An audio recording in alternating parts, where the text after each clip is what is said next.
Assalamualaikum warahmatullahi wabarakatuh. Saya Risalah Atman Negara, NPM 501963 dari kelas 4E. Di sini saya akan menjelaskan tentang mendesain dan merancang perencanaan pembelajaran tematik integratif untuk memenuhi tugas mata kuliah telaah kurikulum.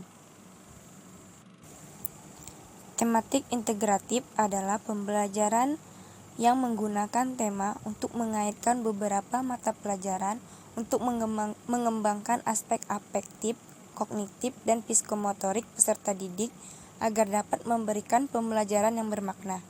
Istilah tematik digunakan karena pembelajaran tersebut menggunakan tema untuk mengaitkan beberapa mata pelajaran, sedangkan istilah integratif merujuk pada pengembangan seluruh totalitas diri anak yang mencangkup aspek afektif, kognitif, dan psikomotorik.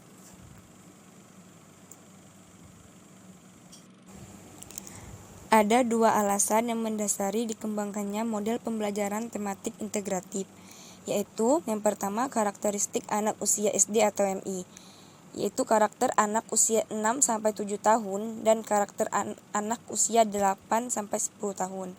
Pada anak usia 6-7 tahun, yang dibahas adalah ciri jasmani dan mentalnya.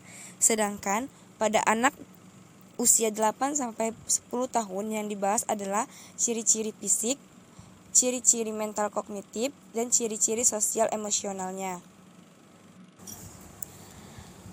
Anak pada usia 6-10 tahun pada umumnya berada pada rentangan usia dini, yang masih melihat segala sesuatu sebagai satu keutuhan holistik, sehingga pembelajarannya masih mengandalkan pada benda-benda dan pengalaman empirik yang dialaminya. Tujuan yang akan dicapai melalui pengembangan pembelajaran tematik integratif adalah yang pertama, untuk memusatkan perhatian peserta didik mudah pada suatu tema materi yang jelas.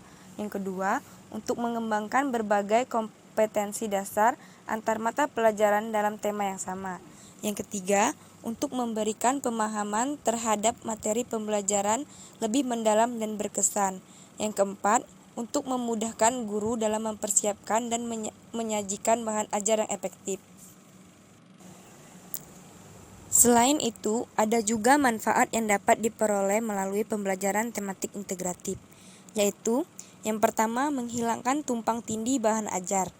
Yang kedua, peserta didik memahami hubungan yang bermakna antar mata pelajaran.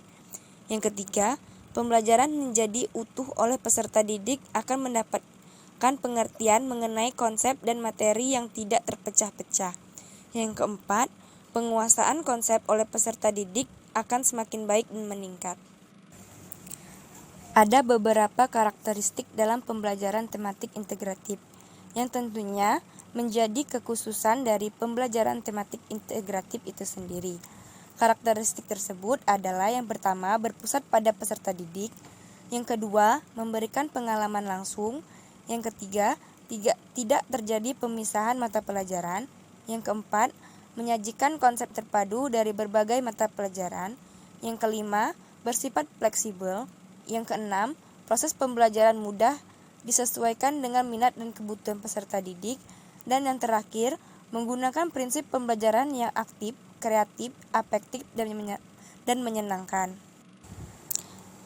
Dalam mengembangkan pembelajaran tematik integratif di kelas, ada beberapa prinsip dasar yang mesti diperhatikan, yaitu yang pertama, bersifat kontekstual atau terintegrasi dengan lingkungan. Dan yang kedua, bentuk belajar dirancang agar siswa menemukan tema. Dan yang ketiga, efisiensi. Implikasi penerapan pembelajaran tematik integratif dirasakan oleh seluruh komponen pokok dalam aktivitas pendidikan, baik terhadap guru, peserta didik, sumber dan media belajar, sarana prasarana, maupun pengaturan ruang kelas. Masing-masing harus dikondisikan dalam keadaan yang semestinya agar pembelajaran tematik integratif dapat mencapai tujuannya secara maksimal. Itulah yang dapat saya sampaikan. Lebih kurangnya saya mohon maaf. Semoga bermanfaat. Saya akhiri. Wassalamualaikum warahmatullahi wabarakatuh.